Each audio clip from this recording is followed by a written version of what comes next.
Il faut savoir évidemment que quand on débarque au Woodcraft pour la première fois, on ne sait absolument pas à quelle sauce on va être mangé.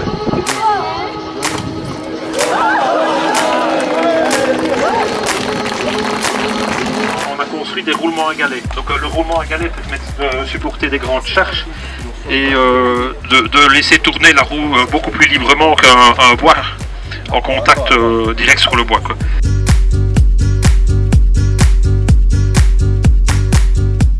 On va dire une cheville qui passe à travers et quand on appuie sur le madrier, donc ça pousse la cheville qui pousse la corde et donc ça déclenche le tout. Comme ceci.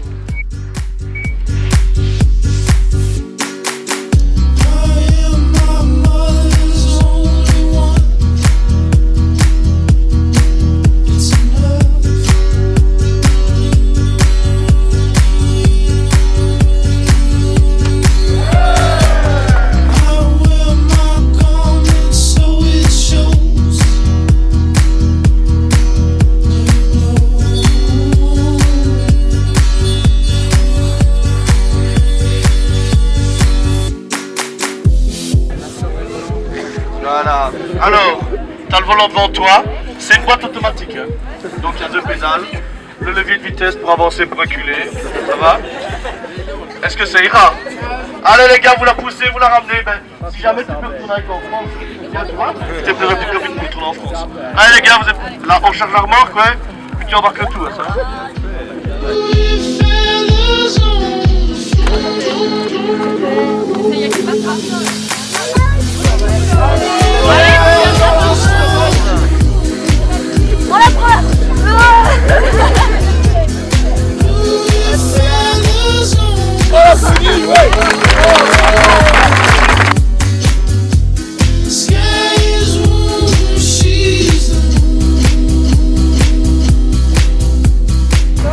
Mais bon, c'est notre première année Woodcraft, on savait pas trop comment gérer le truc, donc on a fait un peu à l'impro.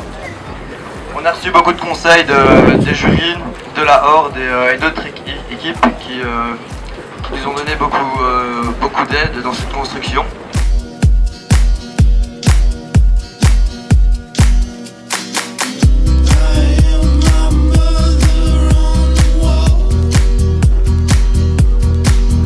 On peut les applaudir pour ce petit wagon quand même. Hein.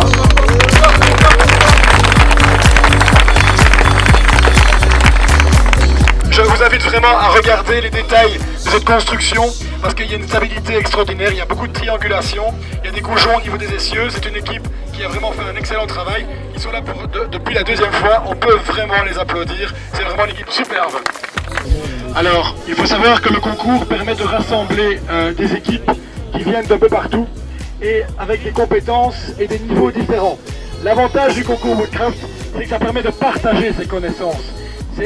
On remarque que d'année en année, les équipes expertes innovent avec vraiment des prouesses techniques extraordinaires et l'année suivante, les équipes juniors et seniors récupèrent ces techniques. Ça veut dire que vraiment il y a un partage de savoir-faire qui est extraordinaire et c'est peut-être la plus belle richesse de cet événement.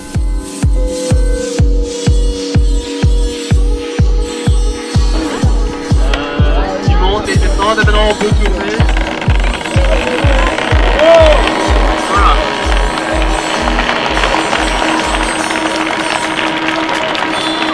Il y a la planche, il faut attraper la planche. Attrape la planche. Oui.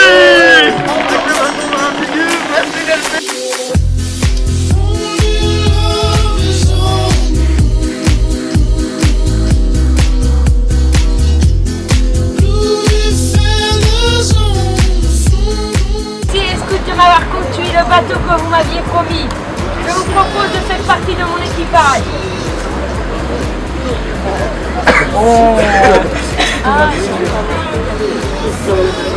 Allez, Moussaillon.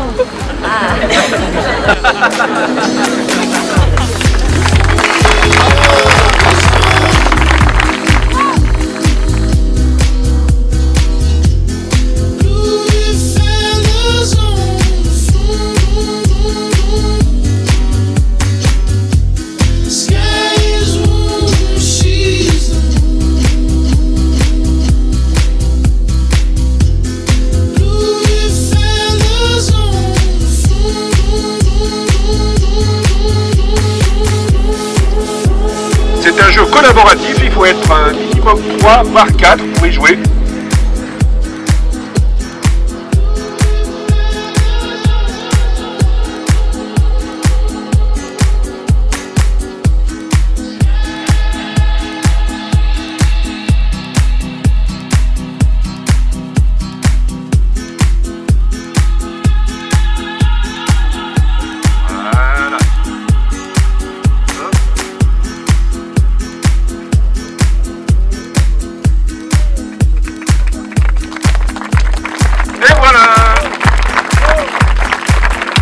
Une attraction très amusante et innovante avec un pieu central enfoncé dans une perche percée et donc le pieu est taillé en forme de pointe.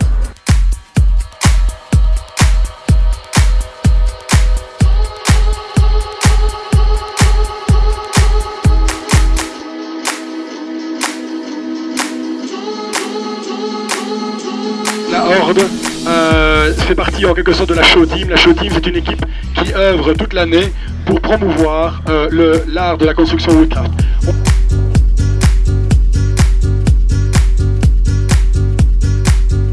Alors une baliste est une machine de guerre, originaire de l'Antiquité je pense, qui en fait ressemble fortement à une arbalète géante. Alors on tire avec cette machine une flèche, éventuellement un caillou. Dans notre cas, on ne tire rien du tout, sécurité avant tout. Première chose, pouvoir orienter la machine.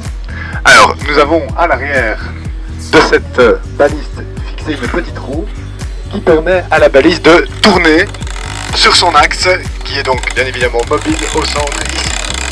De cette manière, nous pouvons faire face à toute manœuvre de l'ennemi. Deuxième fonctionnalité pour l'orientation du tir, bien sûr, pour régler la distance, comment fait-on? Il faut pouvoir lever ou baisser le nez de la baliste. Et pour ça, un mécanisme un petit peu particulier, basé sur le principe d'une vis d'Archimède, que vous pouvez observer au milieu de la machine, qui se trouve ici, et qui permet de régler la hauteur du tir de la machine. Alors, démonstration de suite. En activant la vis, le corps de la baliste est amené à se baisser ou à se lever selon le sens utilisé. Mais donc à l'arrière, nous avons en fait une console qui va attacher la corde en elle-même avec son morceau de bois. Voilà. Ceci va être attaché donc à l'arc qui se trouve ici par un petit bout de ficelle qui sera tout simplement coupé quand la corde est sous tension et que donc grâce au winch qui se trouve à l'arrière, nous pouvons remonter la balise, l'armer de façon à préparer le tir. Donc vous voyez que la tension ici dans ces cordes augmente et va être libérée d'un coup de couteau bien précis.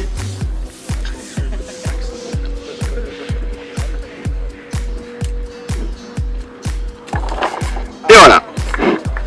Voici donc comment fonctionne une baliste.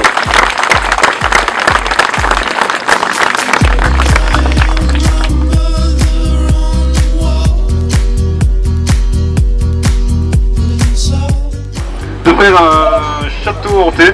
Et vu qu'on n'a pas de fantôme en poche, on a préféré jouer sur les mots. Donc on a un magnifique château en forme de thé.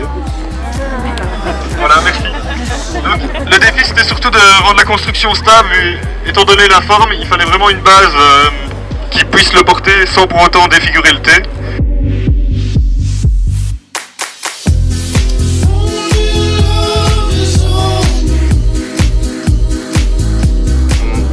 Donc on vient de la Suisse, donc on s'est dit fête foraine, carrousel.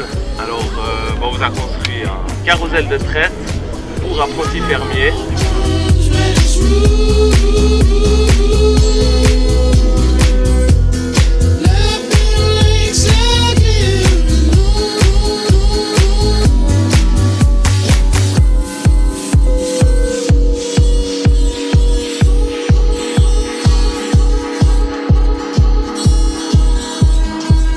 Cette grand roue est une véritable prouesse technique. La principale technique utilisée en l'occurrence ici, c'est la triangulation.